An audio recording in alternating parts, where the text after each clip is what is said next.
সংগঠনের সাথে জড়িত হয়ে বা আমার ঘরে কোনো এই ধরনের বৈঠক বসে তাহলে আমার সন্তান সহ আমাকে জবাই করবে, এমনভাবে জবাই করবে যে কখনো একটা মাছি মশা যেন আমার ঘরে না ঢুকতে পারে। জামাত তো থাক দূরের কথা, আমাকে যদি আর কখনো জামাতের সাথে আমি কখনো যোগাযোগ করি আমাকে আমার বাড়ি থেকে উলঙ্গ করে বের করবে। কালকে আমাদের মহিলা সংগঠনের জামাতের একটা মিটিং বসছে, আমরা ওইখানে দাওয়াতি কাজে নিয়োজিত হইতেছি এবং কি নির্বাচনে আমরা করতেছি, কথা বলতেছি।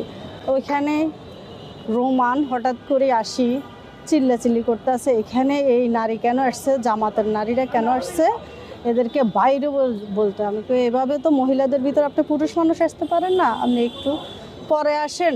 এর পরবর্তীতে উনি চিল্লাচিল্লি বাবলু এবং কি রুবেল এরা সহ আরও কয়েকজন লোক আসি উল্টাপাল্টা কথা বলতেছে, গালিগালাজ করতেছে। আমি কি এভাবে তো নারীদেরকে কথা বলা যায় না, আপনারা এভাবে কথা বলতেছেন কেন?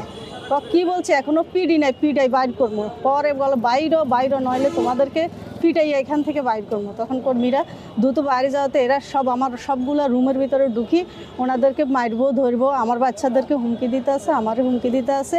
যদি কখনো আর আমি এই সংগঠনের সাথে জড়িত হই বা আমার ঘরে কোনো এই ধরনের বৈঠক বসে তাহলে আমার সন্তান সহ আমাকে জবাই করবে, এমনভাবে জবাই করবে যে কখনো একটা মাছি মশা যেন আমার ঘরে না ঢুকতে পারে। জামাত তো থাক দূরের কথা, এইভাবে তারা আমাদেরকে হুমকি দিচ্ছে। আমাকে যদি আর কখনো জামাতের সাথে আমি কখনো যোগাযোগ করি আমাকে আমার